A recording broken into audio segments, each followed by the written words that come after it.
بسم اللہ الرحمن الرحیم۔ رمضان المبارک، رمضان المبارک کے مہینے میں اگر کوئی فوت ہو جائے تو اس کا کیا حکم ہے؟ ہم تو یہی کہہ سکتے ہیں کہ یہ بڑا خوش نصیب انسان ہے کہ اللہ تبارک و تعالیٰ نے ایسی ساعتوں میں اپنی رحمت میں بلا لیا۔ اس سے بڑی قدر والی کیا بات ہو سکتی ہے کہ اپنے بندے کو رمضان المبارک میں بلا لیا۔ بعض روایتوں سے پتہ چلتا ہے کہ اللہ تبارک و تعالیٰ رمضان المبارک میں جو فوت ہو جانے والے لوگ ہیں ان پر سے قبر کا عذاب ہٹا دیا کرتے ہیں۔ اور سنیے گا ذرا، بڑی کام کی بات۔ علماء نے لکھا ہے، کتابوں میں آتا ہے کہ رمضان المبارک میں جو لوگ فوت ہوتے ہیں منکر نکیر حساب کتاب نہیں لیتے، موقوف کر دیا جاتا ہے حساب کتاب۔ بعض علماء کی رائے ہے کہ صرف یہ رمضان تک کا ہی عمل ہے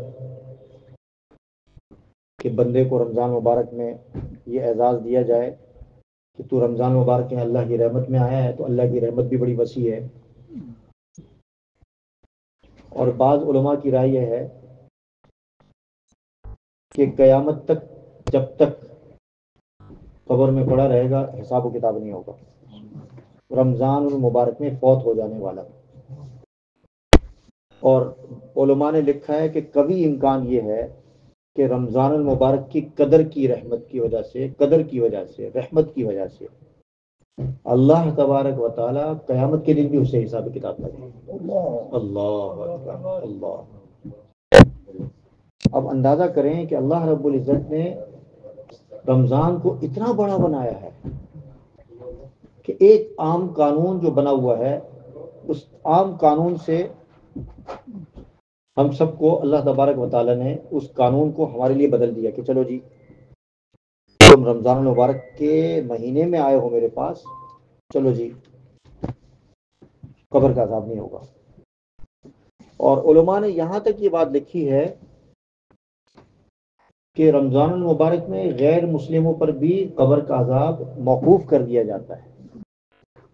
تو مسلمانوں کا کیا حال ہوگا؟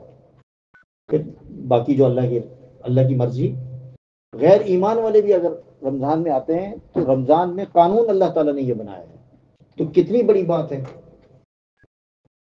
اللہ اپنا نظام اور قانون ہمارے لیے بدل سکتے ہیں لیکن ہم نہیں بدل سکتے۔ آپ دیکھ لیجئے کہ رمضان مبارک میں ہم عام دنوں کے مطابق ہمارا کیا عمل ہے۔ آپ دیکھ لیں کہ نماز کی پابندی کا عمل کیا ہمارا، پرہیزگاری کے حوالے سے، گناہوں کے بچنے کے حوالے سے، آنکھوں کی حفاظت کے حوالے سے، کانوں کی حفاظت کے حوالے سے، پیروں اور ہاتھوں کی حفاظت کے حوالے سے، زبان کی اور آنکھوں کی حفاظت کے حوالے سے ہمارا کیا عمل ہے عام دنوں میں اور رمضان میں۔ اللہ بدل رہا ہے ہمیں، اللہ اپنا قانون بدل رہا ہے ہمارے لیے، لیکن ہم کتنے بدل رہے ہیں اللہ کے لیے یہ نہیں معلوم۔ اللہ رب العزت نے جو رمضان المبارک میں جو مہینہ عطا فرمایا ہے، نظام بدل دیا، ہمیں بھی اپنا نظام کو بدلنا چاہیے رمضان کے لیے۔ دنیا کا معاملہ ہے تو اس کو بھی دین بنا سکتے ہیں، کوئی مشکل کام نہیں ہے۔ اور یہ چیز ہمیں نبی کریم صلی اللہ علیہ وسلم کی سنت سے پتہ چلتی ہے کہ دنیا کو بھی دین بنا دو رمضان میں، ہر وہ کام کرو کہ جو دین ہو۔ اب رمضان مبارک میں بعض لوگ عمرے پر جاتے ہیں، تو ہمارے اسلاف کا طریقہ تو یہ تھا کہ جیسے میں نے بتایا کہ زیادہ وقت حرم میں ہی گزارنا ہے، زیادہ وقت عبادت میں ہی گزارنا ہے۔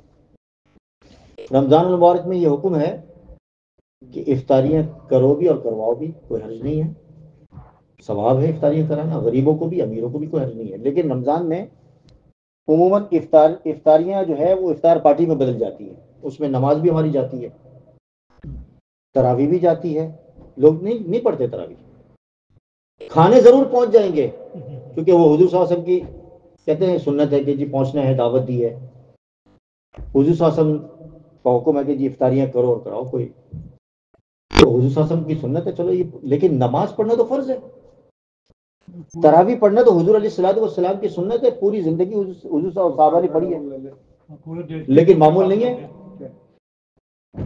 اگر یہاں 2000 لوگوں کا بھی اگر یہاں افطار کا انتظام کیا جائے نا اس روڈ پر، 4000 5000 تو سارے افطار کے لیے پہنچ جائیں گے، لیکن یہ 5000 والے مسجد میں نظر نہیں آئیں گے آپ کو۔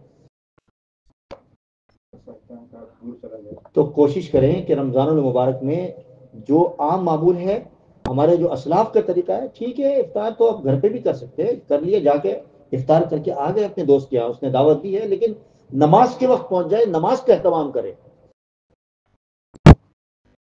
افطار سے زیادہ آپ کا نماز میں حاضری، آپ کی تراویح میں حاضری، آپ کے قرآن کی حاضری۔ آپ یہ دیکھیں کہ عام دنوں کے اندر بھی قرآن نہیں پڑھتے، رمضان میں بھی نہیں پڑھتے، کیا فرق ہے؟ عام دنوں میں بھی نماز میں نہیں آتے، کہتے ہیں ہماری جاب ہے۔ عام دنوں کے اندر بھی یہی حالت ہے، رمضان میں بھی یہ حالت ہے۔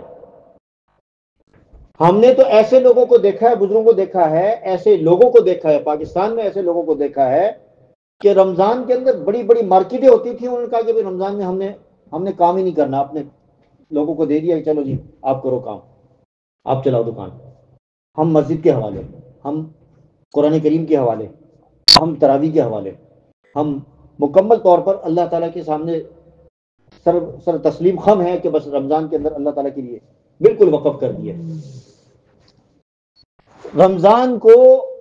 رمضان کے لیے اپنے آپ کو میں یہ کہتا ہوں کہ جو آدمی رمضان میں اپنے آپ کو وقف نہیں کر سکتا تو اپنے پوری زندگی دین کے لیے کیسے وقف کرے گا؟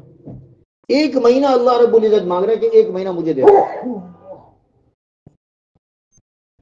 تو ایک مہینہ اللہ کے حوالے نہیں کر سکتے تو پوری زندگی دین کے لیے، جس طرح صحابہ نے اپنے آپ کو، ہمارے بزرگوں نے، اسلاف نے دین کے لیے اپنے آپ کو قربان کیا، کیسے کریں گے مجھے بتائیے؟ اللہ یبسط الرزق لمن یشاء، اللہ تعالیٰ نے رزق پھیلا دیا ہے، الا وان النفس لن تموت حتى تستكمل رزقها، جب تک آخری نوالا آپ کے منہ میں، ہمارے منہ میں نہیں جائے گا اس وقت تک موت نہیں آئے گی۔ یہ ہمارا ایمان ہونا چاہیے۔ اللہ تبارک و تعالیٰ نے رزق کو بہت عام کیا ہوا ہے، لیکن ہمارا یقین رزق کے کمانے میں زیادہ ہے، اللہ سے مانگنے میں کم ہے۔ تو اللہ تبارک و تعالیٰ ہم سب کو توفیق عطا فرمائے، اور اپنے آپ کو رمضان میں بدلنے کی ہمیں توفیق عطا فرمائے کہ کم سے کم ہم رمضان کے حوالے ہو جائیں۔ دعا فرمائیں۔